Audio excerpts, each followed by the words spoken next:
We need to talk about this location. It just makes no sense. Like, how did she get inside? Okay, let me take a step backwards. Hello there, my name is Rue. I'm a MOC builder, though, as of recent, I might be better known for my custom minifigure designs, rather than my MOCs. But for this video, what's important to know is that for a fanfiction project, I needed to build a MOC for Chen's Noodle house. Chen's Noodle house is an important location from the Ninjago TV show. It appears in a few seasons, and whilst it doesn't have a lot of screen time, it plays an important part in season 4 as the front for Master Chen's criminal empire. An innocent restaurant chain that's definitely not built on slavery.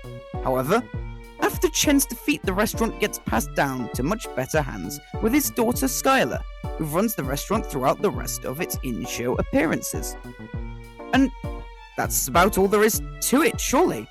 A simple location that should be easy to build out of Lego. Well, it certainly started out that way. The first part of the build that I made were the shared sofa seating areas. I built these to a scale where they can just about squeeze 3 minifigures per side, but a much more comfortable amount is 2. The floor was also relatively simple to implement, being mainly just flat green with some colourful circles and this swirly rainbow print stretching between the 2 doors. However, then I came to the central counter with the conveyor belt that rotates food around this restaurant, and, well, the thing doesn't work logistically. Like, in season 5 we see that Skylar is in the inside of this counter section, but how did she get there? From frames in the show, we can see every section of the full conveyor circuit, which leaves no room for Skylar to walk through and into the middle. So, like, how does this work? She can't go under the conveyor because you can see from the source material that it's a solid counter. It also wouldn't make sense for there to be an opening that just so happens to always be off screen, as we can see the full restaurant circuit, and the way conveyor belts work, if there was a break in it, the food wouldn't be able to pass the gap, so it'd be deposited there rather than continuing around the circuit. So, like, what? That's why I opened the video saying that we need to talk about this location. It just makes no sense. Like, how did she get inside? Did she climb over the counter? I mean, she could have, but that's just bad interior design. Imagine that if an average shift, she has to climb in and out of the central kitchen area 10 times. Like, that's just impractical. Oh, and you might have noticed that I just referred to the central region as a kitchen area. In a lot of the shots, there seems to be some cooking equipment about, but like, Skylar is the only staff member we ever see inside of this area, so either she's the only staff member apart from the guy on the till, or there's another kitchen somewhere. But where? We can see that this room only has 2 sets of doors. This first set are the front doors. These open out straight onto the street, as we can clearly see in this frame here. The second set of doors are the ones that the ninja follow the bunch of criminals out of, where they find themselves in a back alleyway. So, there's no door to any other kitchen space. Also, this building has several floors, but no internal staircase. I guess that it's logical that an external ladder or staircase could lead to those other floors, and perhaps there's a kitchen on one of those floors. But that's still highly impractical, as the staff would have to carry food downstairs and then back into the building in order to be served. So, that leads to the conclusion that this is the only kitchen area. But, as already mentioned, we never see any staff members but Skylar in this kitchen area. So, where are they? Is Skylar cooking alone and managing the restaurant at the same time?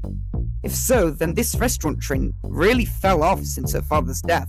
But even so, he never had any staff in the kitchen area either. So what's going on? Before I continue talking about my MOC, I'd like to go back to our tangent about the doors. So like, the front doors clearly open onto the street view, but from the street view we can see this window view of some of the food served by the restaurant. But like, the wall lies flat with the door on both sides, and there's no window on the interior side of the wall, so what gives? Is this display just insanely thin, and that's how it can be there? Well, that doesn't work because it means that the staff members can never clean that space or change what's being displayed. So, what's going on? Is it just painted on? A painted on false display of the restaurant's food? Or maybe the animators didn't expect someone to think this hard about the logistics of their restaurant in a children's TV series that only has a few minutes of screen time.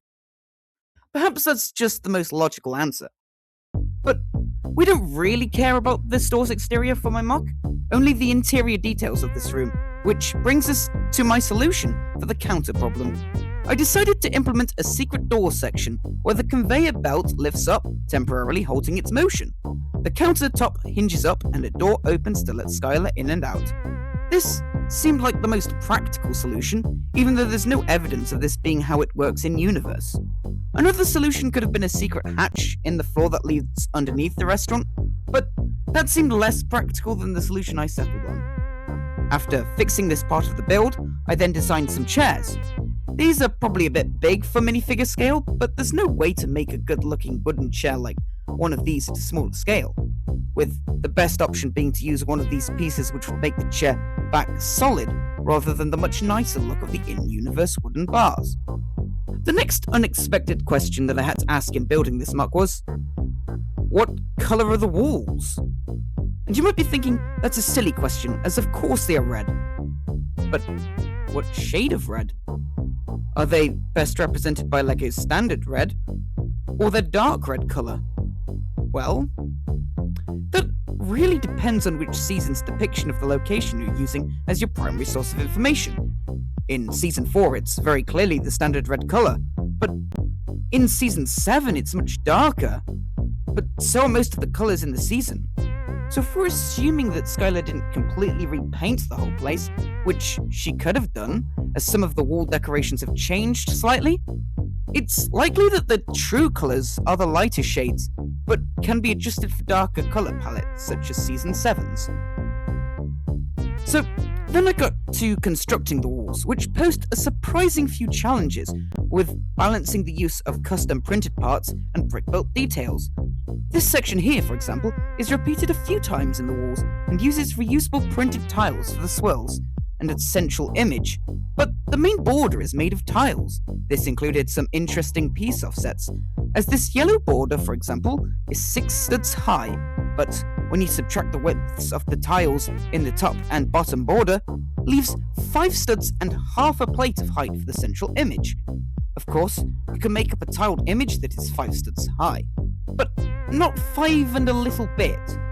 So I filled in the extra half a plate with snot brackets. These being Lego parts that allow you to build on the side around Lego bricks, rather than just straight upwards like is conventional. Rather than what their name might suggest, they have nothing to do with bogies, and it's just an acronym that stands for studs not on top, as indeed, these side studs are not. But what is particularly interesting for my build is that this section here is exactly half a plate thick, which fills in our extra gap that the tiles don't quite fit into. This half a plate thickness property also comes in handy in other builds, as it allows 2 plates or a plate and a tile stacked onto a snot bracket to take up exactly 1 stud depth, such that a tile can therefore lie flush with a wall like so. As for the prints on these tiles, I designed them as per my custom minifigure parts with Affinity by Canva as 2D vector drawings exported to a PNG file format. These can then be imported to Bricklink Studio Part Designer and slapped directly onto our custom tiles. There were a lot of these tiles required for the build, including these ones for the restaurant display screens, which I'll get to soon. But the hardest prints to nail were these ones for the ornate dragon design, seen several times on the show model for Chen's Noodle house. Why was this hard? Because there's never a close-up flat-on, unobstructed shot of this print ever, so I had to try and construct it myself rather than being able to use a trace. So I spent a few days on that printed design, but I think it came out beautifully. With the walls done, I then made a ceiling complete with lights and... Wait a minute. What are these? Are they lights? Or ornaments? Or... I don't know. It doesn't really matter as long as I represent them properly. But wait, they're not hanging in the same way that the ceiling lights do. There's no string. But they also can't be attached to the wall, as we can see from the shadows that they cast in some shots. Their placement is also highly irregular if they were wall-mounted decor, as they partially obstruct prints on the walls. So what's the deal with them? Are they just floating blobs near the walls? That seems to be the only conclusion. Random blobs added to make the location look a bit busier and visually interesting without much logical thought. So that begs the question of how I should include them in my MOC. Attaching them to the walls wouldn't work without splitting the wall prints behind them into much smaller tiles for a much more disjointed design.